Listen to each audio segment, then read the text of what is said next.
Hi, Arturo. Thanks for being here on Tough Teams. You are a UX web designer. Can you just give me a little bit of a taste of what a day in your shoes looks like? Yeah. So, like you said, I'm a UX web designer here at Tough, and my day-to-day goes by checking in my task, what I have planned for the day. More than likely, I am working on a landing page for a certain campaign and or a redesign of a homepage or any kind of other pages that our partners might need in order to get our campaigns going and get some conversions rates up as well. Fun. That's fun. Okay, fun question. It's no secret that around Tough you love road trips. So for you, what's the allure of a road trip? And then follow-up question, what's the weirdest roadside attraction you've ever seen? So the allure to the road trip is just hitting the road and honestly just not knowing what's gonna happen, being good or bad. I've had some bad experiences, some good experiences. But yeah, just hitting the road. Usually I'm with friends, so that's I'm sharing that experience with somebody else, and we're just having the time of our lives. And just more than likely we're going to a destination for a reason. So either we're going to a sports event, museum, or something. So getting to this destination is always fun.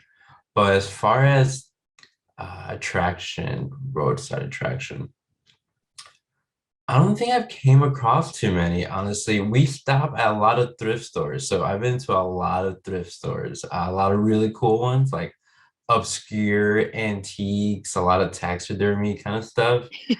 And then just like you're just a warehouse that just closed. Those are my favorite, honestly. So whenever I find that, it's so much fun. Do you always have like a certain piece or item that you're keeping an eye out for? Or is it kind of like the road trip and you're like, whatever comes across my path comes across my path? Whatever comes across the path, as long as I can fit it in my car, because I have to come back with it. So if it fits in my car, man, so I'm open to like records, clothing, furniture, like anything of that nature. Do you have like a prized possession that you found at a thrift store on a road trip? I have a couple. I'm wearing one of my t-shirts. So this is like a nostalgia 2007 lowrider t-shirt. And there's like Awesome. lowriders in the back, big lowrider fan. And then a couple Awesome. like really cool 35 millimeter cameras that I currently use. Oh, cool. Do you shoot photography often? Just when I go on these road trips, I make sure to bring my disposable cameras or my 35 millimeter cameras with me just to capture them. Although I have about like 5 years worth of film I haven't developed. I No love taking way. pictures. I just don't develop them. That's fun. That'll be fun when one day you get the sort of like motivation to develop them all and be like, Yeah. oh, I remember I that. just developed some from fifth grade, fourth grade. No And way. those were like I just went back in time. It was so much fun.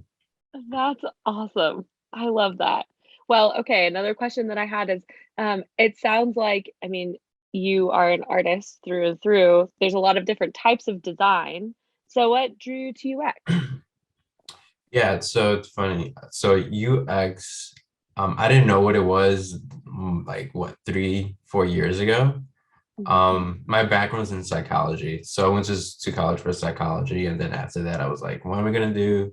And I was always interested in art, design, all of that. I just never knew that design and psychology can be mixed together until I started getting more into web design, started interning, and then I kept hearing UX design, UX research.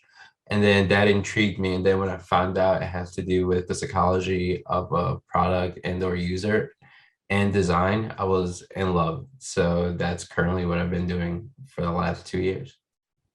That's awesome. So before, does your process when you're getting ready to start a design, how do you step into like the shoes of the user? Do you what methods do you use?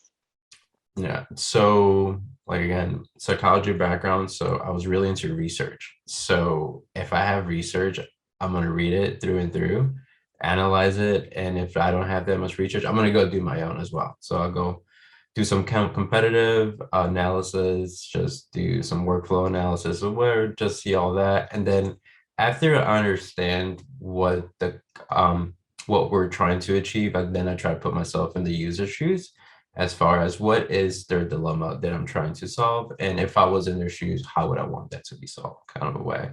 And then after all of that, then I started going getting inspirations for the UI and everything of that nature, and then put it all together for a wireframe. That's awesome. Well, I mean, I'm obviously biased, but I can say that your designs are super reflective of that. Like when I move through them, I'm like, oh, I totally understand what this person wants me to do, and they made it easy for me to do it. So I appreciate that a lot about your designs. Thank you. Yeah. Awesome. Well, thanks so much for being here on Tough Teams. Really appreciated chatting with you, and um, yeah, great. That's been great. Thank you for having me.